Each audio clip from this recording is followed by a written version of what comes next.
인생에 저와 여러분들이 오늘 바울이 정말로 마음으로 소개했는 이 로마서 16장의 일꾼의 축복을 오늘 앉아 계신 모든 분들이 누리시기를 주님의 이름으로 축복합니다.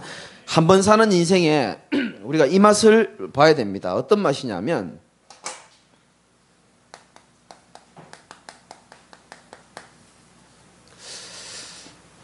정말 하나님이 계획이 있는 이 불신자 한 사람을 만나가지고 여기 앉아 계신 여러분들처럼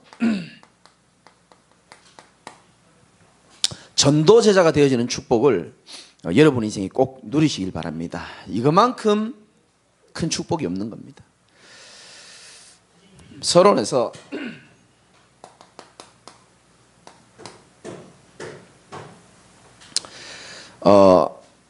중요합니다. 제가 우리 교회에 오시는 분들도 그렇고 현장에서 만나는 분들에게 이번 주도 제가 여러 분 만났고요. 만남 가운데서 제가 꼭 얘기하는 게 있습니다. 뭘 얘기하냐면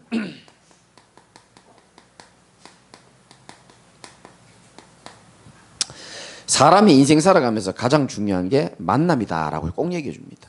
누구를 만나느냐에 따라 그 인생이 완전히 바뀐다. 그러면서 이제 복음의 얘기도 하고 만남의 축복도 얘기하는데요.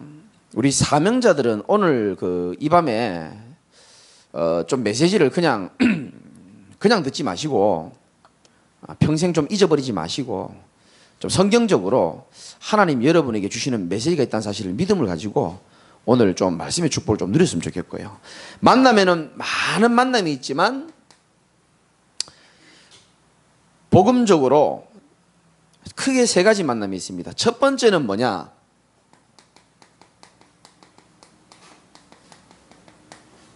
지나가는 만남이 있습니다. 한 번 만나고 그냥 지나가는 만남이 있습니다. 지나가는 만남 중에서도 두 종류가 있죠. 한 번 만났는데요. 그 한 번의 만남이 인생에요. 어느 정도 축복이냐? 완전 전환점이 되는 겁니다. 누구죠? 에디오피아 내시와 빌립 집사님과의 만남입니다. 사도행전 8장이 나오죠. 한 번 만나고 다시는 그를 보지 못하였더라.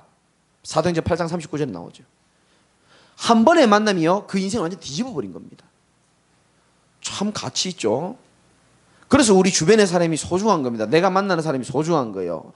어찌 보면 이 만남이 마지막 만남일 수도 있고 처음이자 마지막 만남일 수도 있고 어찌 보면 이 한 번의 만남을 통해서 한 개인이 인생이 완전 전환점이 될 수 있는 만남일지도 모르기 때문에 이런 만남의 축복은 참 귀한 거죠. 그런데 반해서 또 이런 만남이 있습니다. 마태복음 19장 16절에서 22절 보면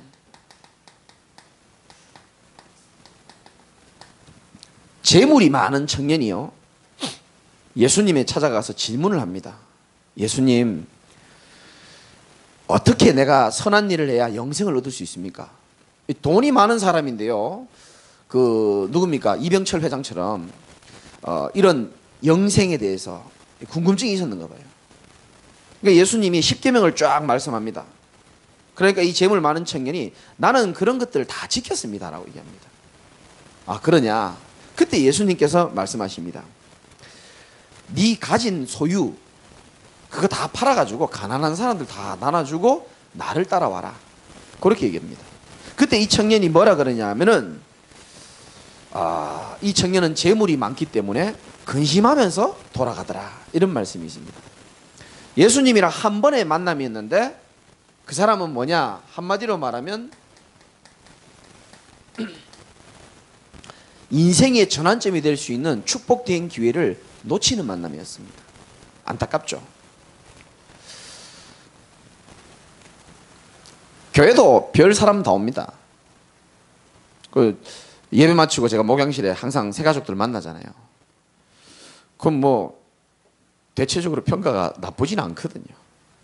제가 이렇게 설교를 메시지를 이렇게 더럽게 못하고 그러진 않잖아요. 괴로울 정도로 더럽게 못하진 않으니까 대체적으로 아유 좋다. 뭐 다르다. 이야, 빨리 교회가 부흥되겠다. 뭐 좋은 말씀 많이 하십니다. 지나가는 만남이죠. 지나갑니다 그냥. 교회가 살아있는 것 같다. 모든 분이 다 그래요. 분위기가 너무 좋은 것 같다. 지나가는 만남입니다. 지나갑니다 다. 예수님 만난 사람 중에서도 그런 사람이 많았고요. 바울 사도 만나면서도 지나가는 만남들이 많이 있었습니다. 잘 들으셔야 됩니다. 한 번의 만남, 지나가는 만남이 여러분 인생에 에디오피아 내시와 빌립 집사님의 만남처럼 인생의 전환점을 만들 수 있을 만큼 여러분들 속에는 하나님이 보시 가치 있는 복음이 있는 줄 믿으시기 바랍니다. 이 축복을 누리는 거예요. 이번 주에도 제가 한 3, 4명 만났잖아요. 새 신자를. 태어나서 처음 본 사람들. 한 번의 만남이지만요, 내가 정말 생을 다해서 얘기합니다. 이 만남이 하나님 정말 내 인생을 뒤집어 엎은 것처럼 이 만남의 축복이 그렇게 되게 해달라고. 다 그럴 수는 없지만 제가 기도하는 마음으로 만나는 겁니다. 그러면서 또 이런 만남이 많아요. 한 번의 만남인데요, 이 엄청난 예수님을 만나도요 기회를 놓치는 겁니다.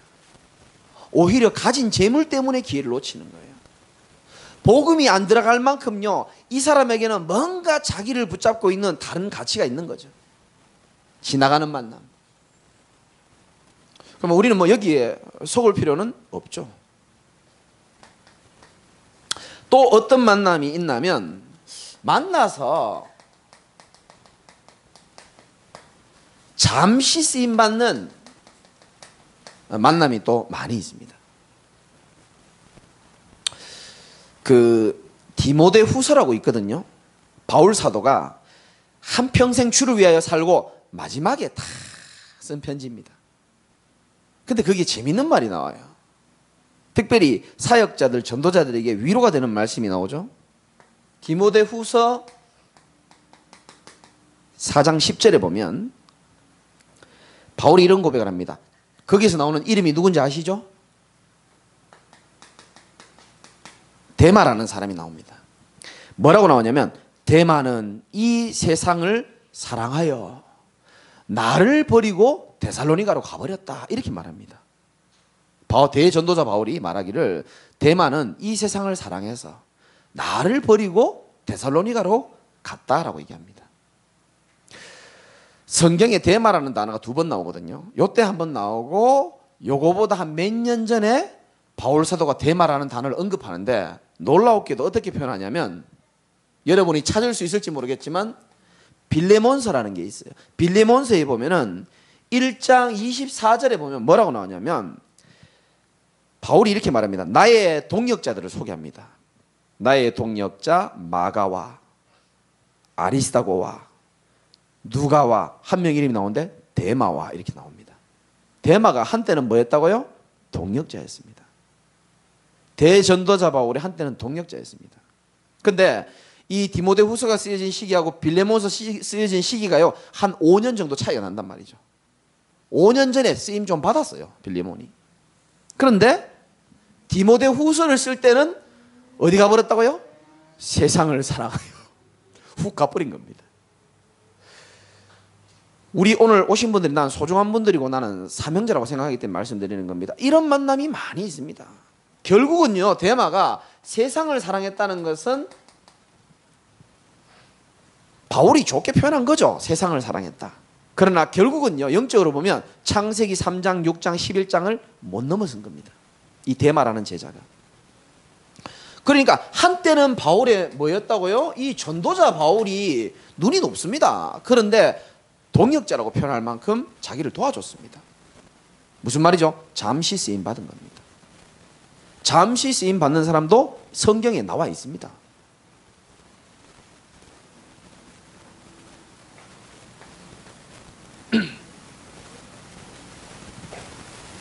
잠시 쓰임 받은 거죠.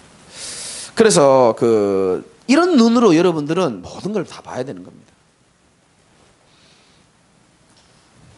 제게도 이런 사람 한두 명이 아닙니다. 꽤 많습니다. 이 얘기를 해도 되는지 모르겠습니다만 제자교회 미스테리 10이 있거든요. 미스테리 10가지. 왜 사라진지 모르고 사라진 사람들이 미스테리 몇 명이 있어요.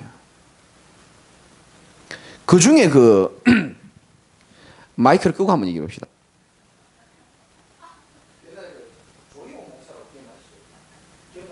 분 있을 겁니다. 그 분이 어느 날 사라졌어요.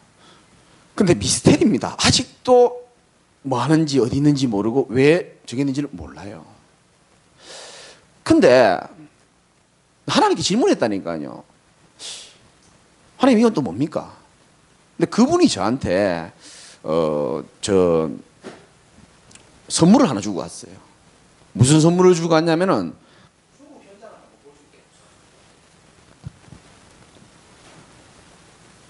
그럼 잠시 쓰임 받은 겁니다.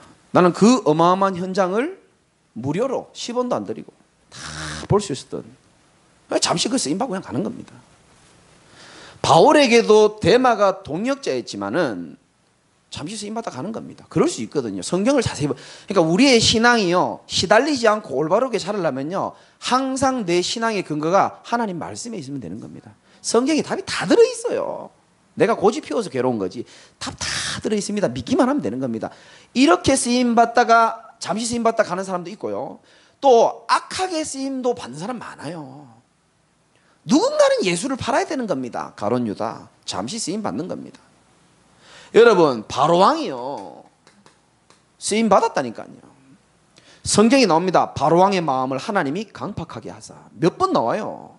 마음이 강팍해지니까 홍해까지 몰고 가는 거예요. 바로왕도 쓰임 받았잖아요. 또 누가 쓰임 받았습니까? 사무엘의 어머니를 열받게 했던 분인나 귀하게 쓰임 받은 겁니다. 여러분, 하나님이 시대적인 인물 사무엘의 모친이 한나거든요. 그 모친 옆에 누구를 두느냐, 하나님 입장에서는 굉장히 중요한 사건입니다. 근데 가장 사무엘의 어머니를 깨닫게 하기 위해서 영세전에 예비한 못난이 분인나라는 여자를 다 예비하는 거죠. 그러니까 이 한나가 하나님 앞에 간절히 기도한 겁니다. 그 혹시 여러분 괴롭히는 인간이 있습니까? 어떻게 보면 하나님의 주신 사명을 지극히 제대로 감당하고 있는지도 모릅니다. 아멘 안 할 줄은 알고 있었고요. 뭐 1, 2년째도 아니고 뭐 매년 아멘 안 하니까 이게 말이 이해가 됐으면 좋겠어요. 하나님이 실수하는 거 봤습니까? 실수하지 않습니다. 그 시대적인 사무엘이라는 사람의 어머니 한나, 그 어머니 옆에요, 성경에 이름이 나올 정도로 분인나, 이 눈치 없는 여자가요 계속 상처를 건드리는 거예요. 그럴 때는 수요일날 메시지를 참고해야 되죠. 하나님 나에게 무엇을 원하십니까? 알아들으시겠습니까? 성경에 나오는 얘기를 제가 지금 하는 겁니다. 불신자 고레스 왕이 있습니다. 어느 날 이스라엘 백성들을요 참 귀하게 쓰임받죠. 그러면 이거는 뭐 성경의 이야기고, 목사님 내 주변에 자꾸 이런 영적 문제에 심각한 사람이 날 자꾸 어렵게 한단 말이죠. 영적 문제에 심각하게 하는 인간이나 완전히 영적으로 사로잡힌 바로왕이나 분인나나 다를 게 뭐가 있습니까? 그렇죠. 잠시 쓰임 받는 겁니다. 잠시 동역자로 쓰임 받는 사람도 있어요. 잠시 악한 왕들이지만, 악한 사람이지만 하나님의 계획을 이루는 도구로 쓰임도 받는 겁니다. 근데 우리가 영안이 어두워져 버리면 어떻게 되겠어요? 죽을 때까지 분인나는 원수가 되는 겁니다. 맞죠? 그렇지 않습니다. 지나가는 만남도 있고 우리 인생에 잠시 쓰임받는 만남도 있습니다. 그러나 오늘 본문에 있는 말씀처럼 로마서 16장의 일꾼처럼 저와 여러분들은 하나님의 복음으로 인하여 영원한 만남의 축복을 누리시기 바랍니다. 영원한 만남입니다. 그래서 성경에 소개하고 있잖아요. 로마서 16장의 인물들을 쫙 소개하고 있습니다. 바울이 가장 먼저 소개합니다. 전도자의 보호자. 보호자는 평상시에 잘하는 겁니다. 유 목사님 얼마 전에 말씀하셨습니다.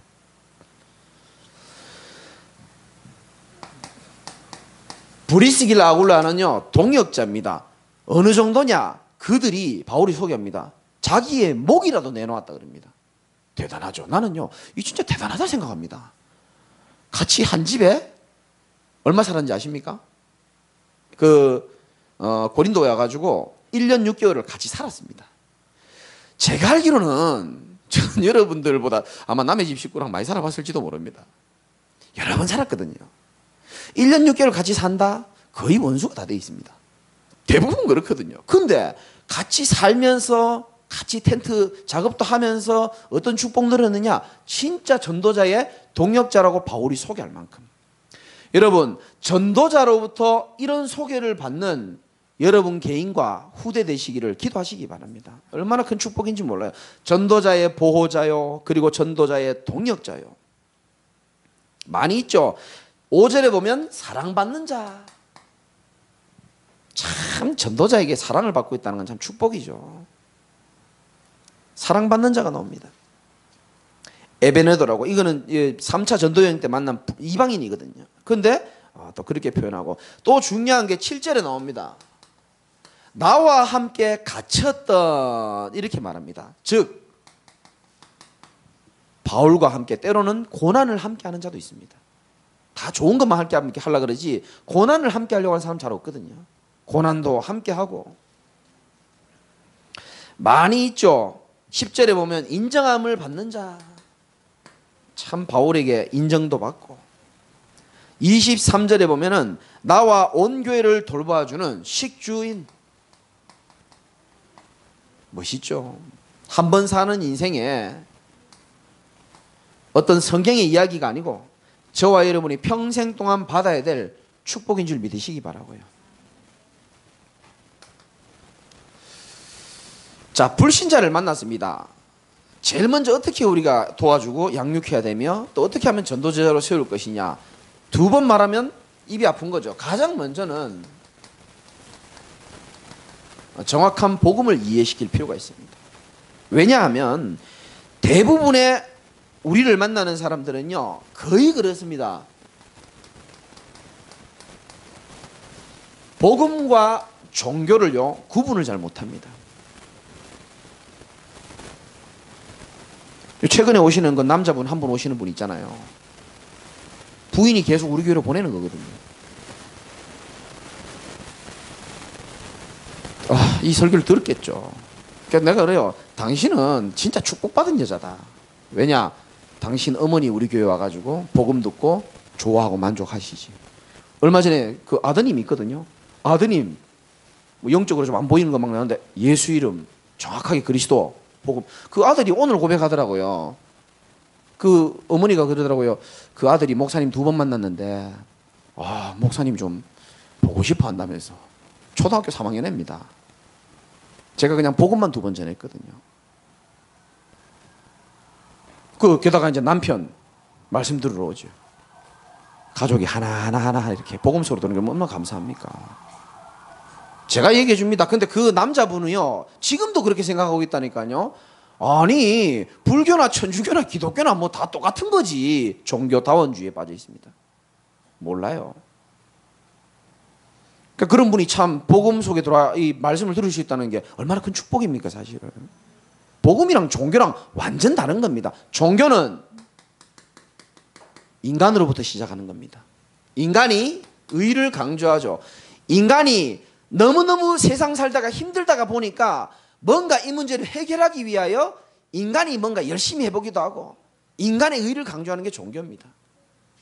복음은 뭐냐? 인간의 의로는 삶 저주를 절대 이길 수가 없기 때문에 하나님이 이 땅에 그리스도를 보내신 거죠. 그 그리스도를 보낸 것이 바로 복음인 겁니다. 하나님이 이 땅에 오신 것이죠. 그래서 종교랑은 다른 겁니다. 정확하게 이해시켜줘야 됩니다. 마태복음 16장 13절에서 20절에 보면은 대부분 사람들이 예수님을 오해합니다. 예수님을 엘리야로, 세례 요한으로, 예레미야로, 선지자 중 하나로 거의 다 그렇게 생각합니다. 그렇게 생각하는 게 뭐가 문제가 되죠? 문제가 됩니다. 그렇게 생각하면, 영적 지도자가 그렇게 생각해버리면 그 교회는 그 색깔이 그대로 가는 거예요. 어쩔 수가 없습니다. 목사님이 신비적이면요, 교인들은 다 신비적으로 빠지게 돼 있습니다. 목사님이 율법적이면 교인들은 어쩔 수 없이 율법에 젖을 수밖에 없어요.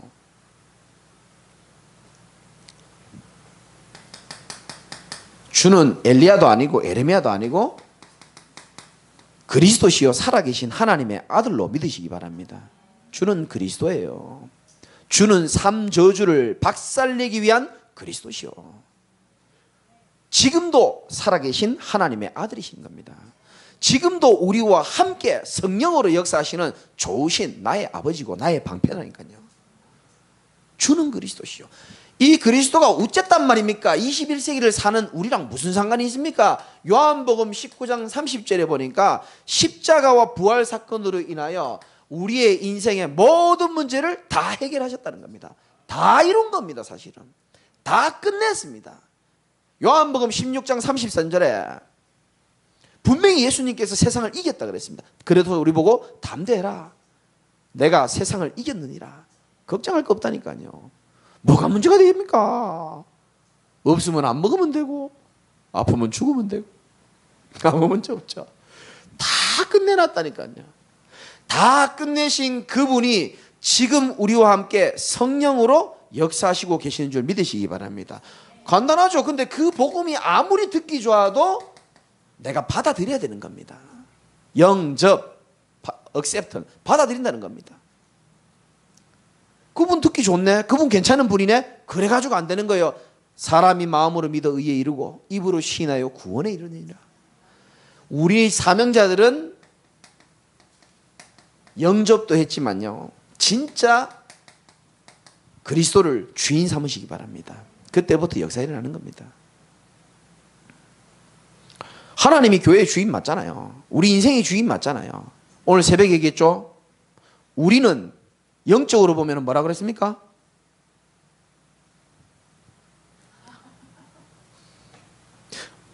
우리는 어떻게 보면 영적으로 세입자입니다. 어떻게 보면 주님이 우리의 주인이시고 우리 세입자예요. 자꾸 세입자들이 자꾸 주인 노릇 하려니까 집이 무너지고 이러니까 염려하고 걱정하는 거 아닙니까? 주인한테 얘기하면 주인 다 해주거든요. 우리 세입자이기 때문에. 불신자 만나면 복음 이해시키는 게 가장 첫 번째고, 두 번째가요, 첫 번째만큼 중요합니다. 이제는 이 복음이 각인되는 게 중요한 거예요. 자, 한번 봅시다. 불신자들은요, 종교인도 마찬가지입니다. 오래된 걸 가지고 옵니다. 저 뒤에서 들어올 때는 그냥 예쁘게 화장하고 들어오지만 뭔가 오래된 걸 지고 오는 겁니다.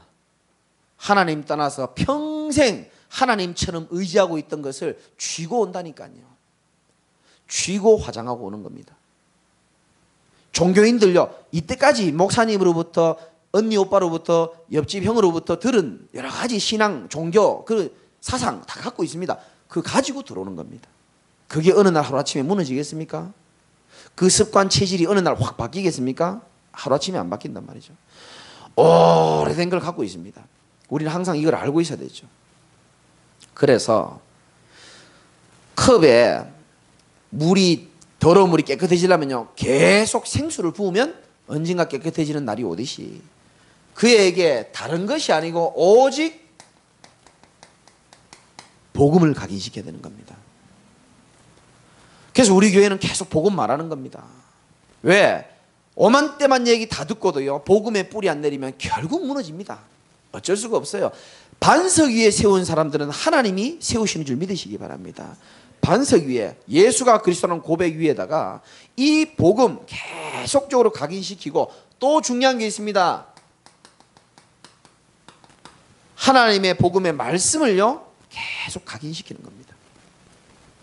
우리가 많이 위로해주고 많이 힘주는 것도 중요하지만 말씀을 각인시켜줘야 됩니다. 그래서 필요하다면 우리가요, 성경 구절 있잖아요. 묵상하게 해주기도 하고 외우라고 해주기도 하고. 목사님 이래 해도 잘 안 되던데요. 그 이유가 세 번째 있습니다.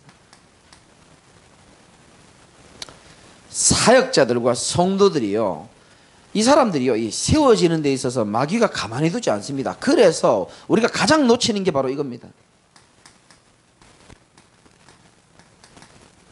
기도의 배경입니다.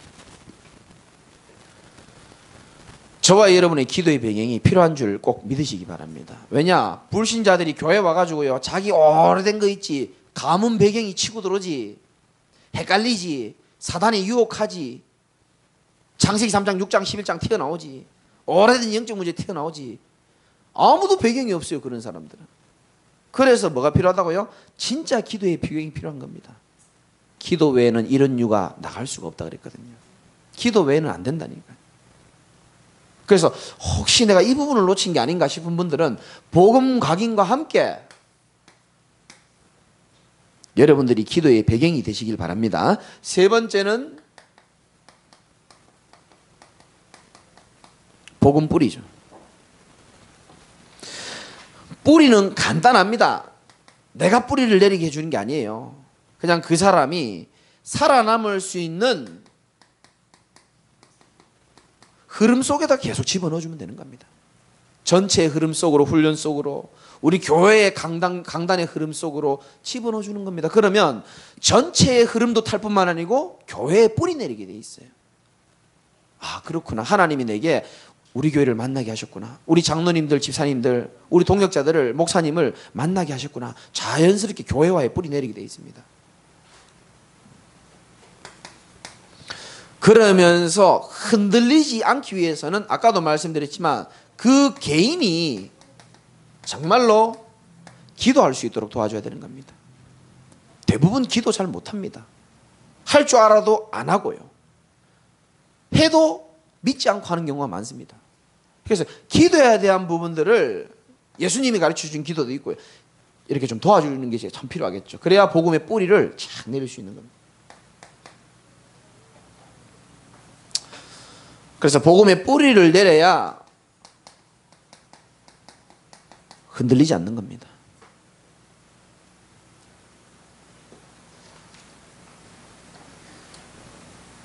그 뭐 우리 전도사님들도 계시고 우리 또 사역자분들도 계시지만은 그 고린도전서에 나오죠. 누구는 물 주고 누구는 심고 자라게 하시는 건 누구라고요? 하나님이 다 자라게 하신다니까요.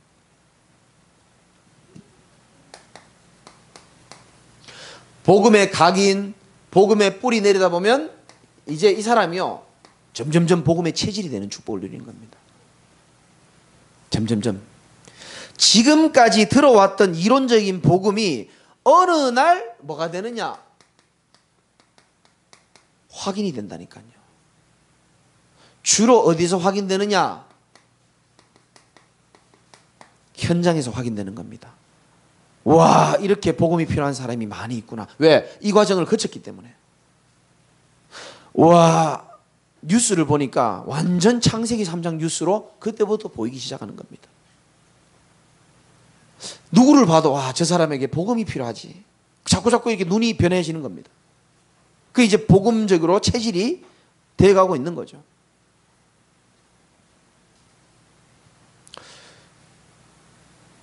그리고 나 자신을 보면서도 발견이 되어지는 겁니다. 그래, 내가 정말 하나님 떠나 있는 그 문제에서 방황했고 공허했고 두렵고 우울했구나. 정말로 나는 하루라도 하나님을 떠나면 살 수 없고 그리스도가 아니면 난 정말 안 되는구나. 조용히 발견되는 겁니다. 광고할 필요는 없지만 조용히 스스로가. 죄와 저주가 밀려오고 사단이 자꾸 공격해서 그리스도가 아니면 정말 이 영적 문제를 이길 수가 없구나. 이게 조용히 발견된다니까요. 막 빛이 임하면 어둠이 이렇게 드러나잖아요. 저 밑에다가 어둠이 있는지 모르지만 빛을 비춰보면 더러운 게 막 올라오듯이 보이듯이 점점 발견되어지는 겁니다. 그러면서 점점 복음의 체질로 완성되어 가는 거죠. 체험입니다. 뭐를 체험을 하는 것을 누리냐면은 점점 이제요 육신적이었던 내가 영적 사실을 보는 눈이 열리기 시작하는 겁니다. 아, 사단이 이렇게 공격하는구나.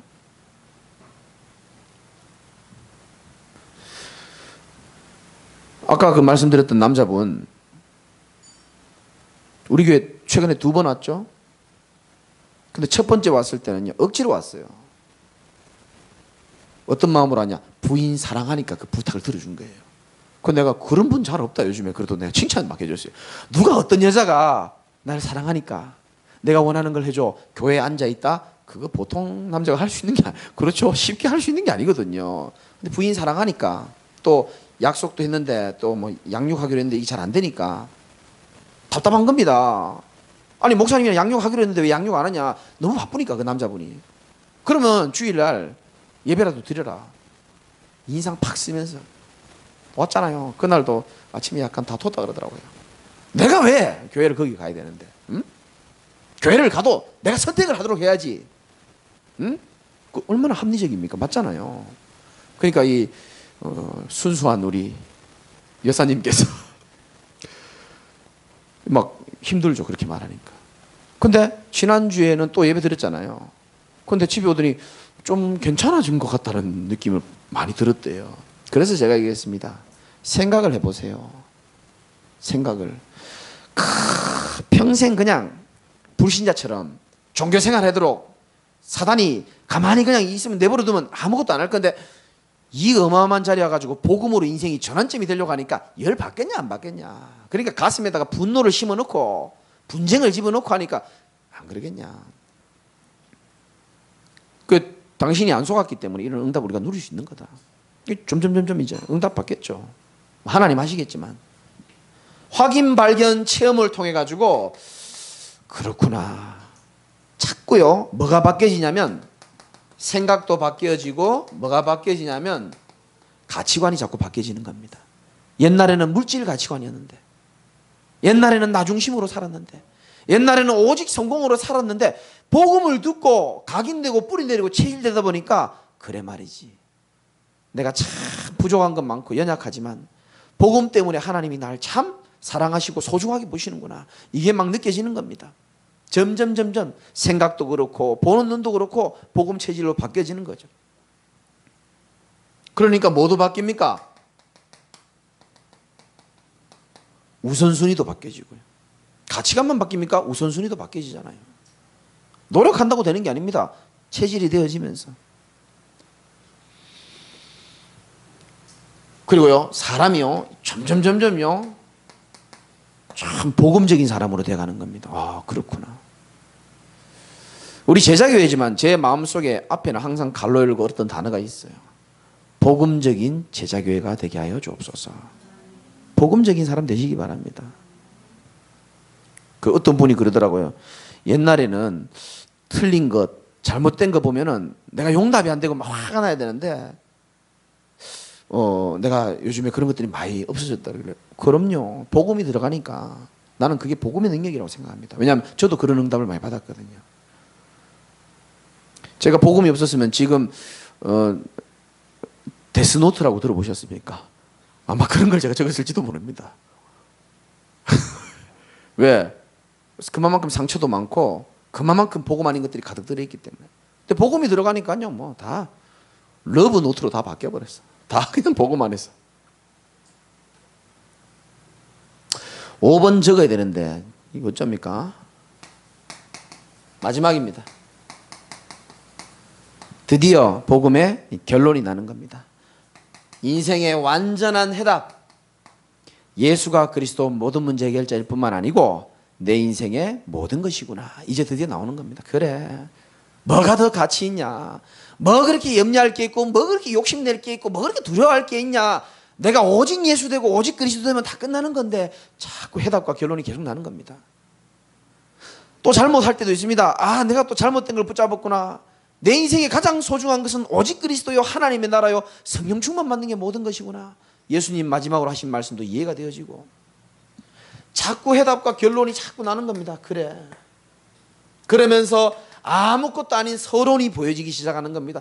그래 말이지. 이 큰 축복을 받아놓고 내가 아무것도 아닌 거에 내가 마음 뺏기고 서론적인 일에 신경 다 써버리고 그 진짜요. 이 결론 난 사람들은요. 이 축복 누리다 보면요. 서론에서 내가 빠져나온 것만 해도 감사하게 생각한다니까요. 안 그러면 내 인생이 어떻게 됐을까 이런 생각이 들기도 하고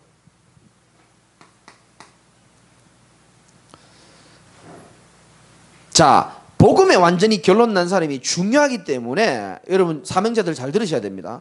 복음에 결론 났는데 중요하잖아요, 우리가. 그러니까 이 사단이요, 이렇게 공격하기도 합니다. 올무를 가지고. 전도운동 못하게 하려고. 보호자, 동역자, 식주인 돼버리면은 전도자가 힘을 얻어가지고 나가야 되기 때문에 속일 때가 많이 있어요. 올무, 사단의 올무죠.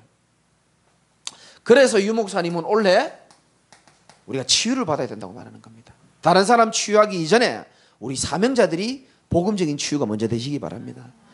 치유는 간단합니다. 한마디로 말하면 눈이 열리는 겁니다. 무슨 눈인지 아십니까? 사단이 나를 어디를 붙잡고 있는지가 눈이 열리는 겁니다. 그래야 치유가 되는 겁니다. 목사님 무슨 말인지 잘 모르겠어요. 마귀는요, 틈을 노리되 어떤 틈을 노리냐면 우리의 가장 연약한 부분을 치고 들어옵니다. 마귀는 잘 알아요. 여러분들을 오랫동안 지켜봤습니다.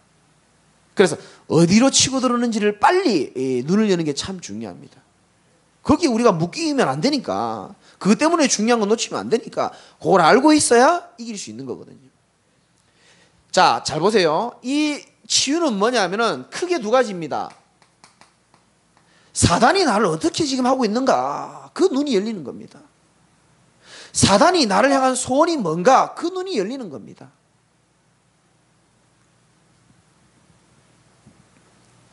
그리고 또 한 가지, 치유는 뭐냐?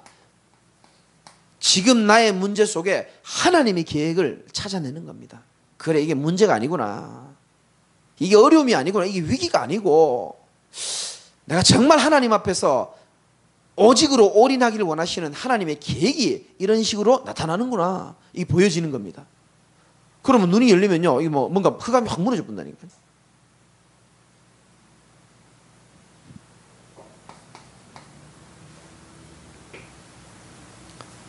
그리고 우리는 연약하기 때문에 하나님이 주시는 또 힘이 필요합니다.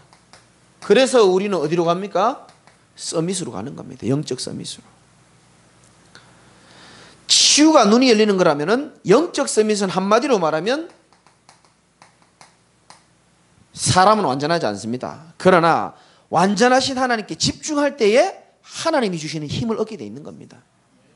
그렇잖아요. 여러분들요, 오늘까지 성경 충만해도요, 내일 당장 내 연약한 분 누가 건드려버리면요, 영적 문제 다 튀어나옵니다. 우린 연약합니다.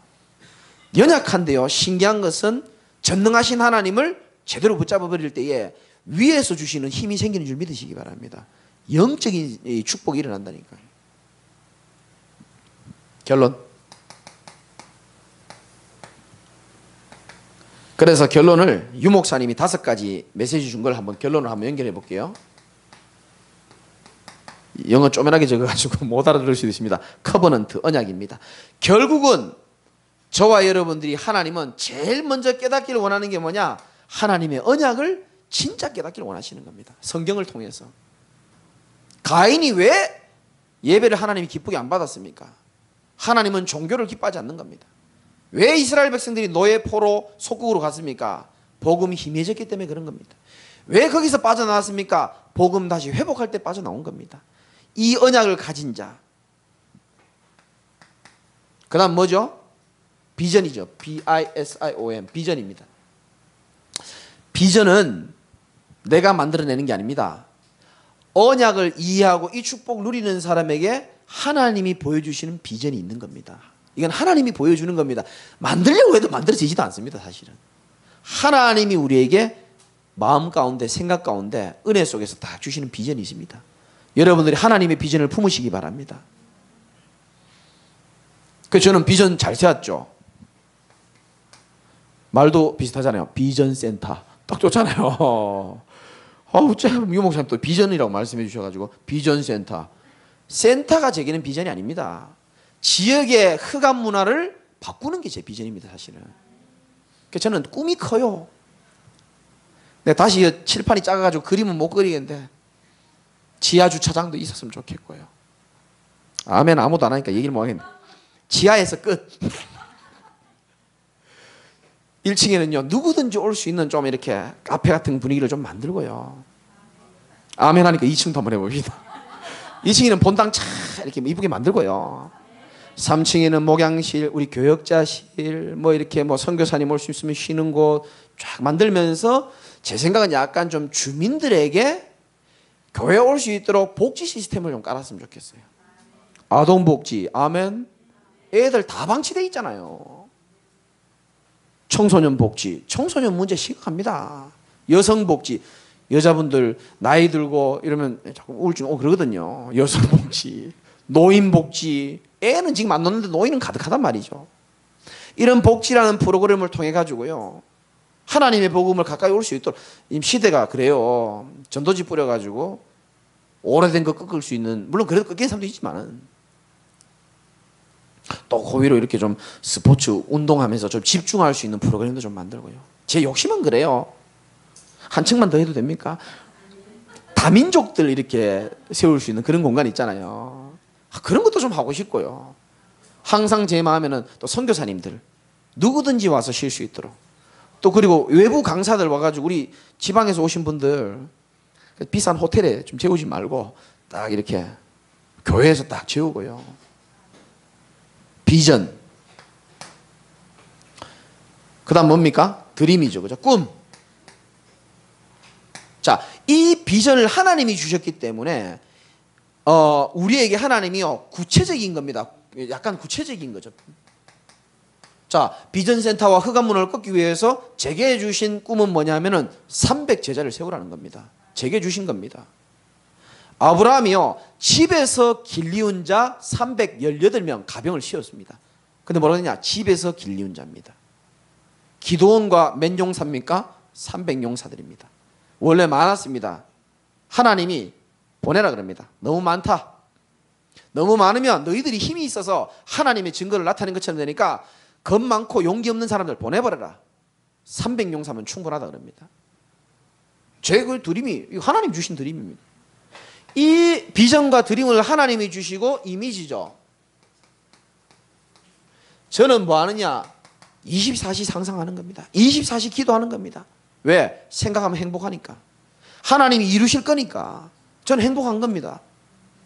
시간표는 하나님 아시는 거고 하나님 이루시기 확실하기 때문에 믿어지니까 계속 생각하는 거예요. 여러분, 대도 안 하는 생각, 믿어지지도 않고 현실 불가능한 거 계속 생각하고 있으면요, 그게 사실은 그 정신문제 오거든요. 근데 하나님이 주신 비전, 하나님이 주신 드림이 이루어질 거니까 계속 생각하면서 행복해하고 감사하고. 염려 24시 해보세요. 머리 아픕니다. 분노 24시 해보세요. 머리 아픕니다. 하나님이 주신 꿈으로 여러분 24시 하시기 바라고. 마지막으로 프랙티스죠. 말씀만 듣고 사라지는 것이 아니고 내게 맞도록 실천과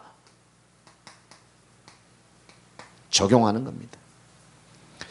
결론은 여기에 대한 결과로 인해서 오는 겁니다. 그 우리 랩런트들은 뭐 이거 뭐 외우기도 하고 예쁘게 꾸미기도 하고 뭐 여러 가지 뭐 홈페이지도 가꾸고 합니다. 중요하지만 그거보다 더 중요한 거는요, 이거를 이해한 사람이 비전을 가지고 꿈을 꾸는 게 중요하고요. 무슨 말인지 아시겠죠? 이 부분을 다 정말로 우리 여러분 걸로 만드셔가지고 어떤 불신자를 만나도 전도제자로 여러분들이 세우는 주역이 되시기를 주님의 이름으로 축원을 드립니다.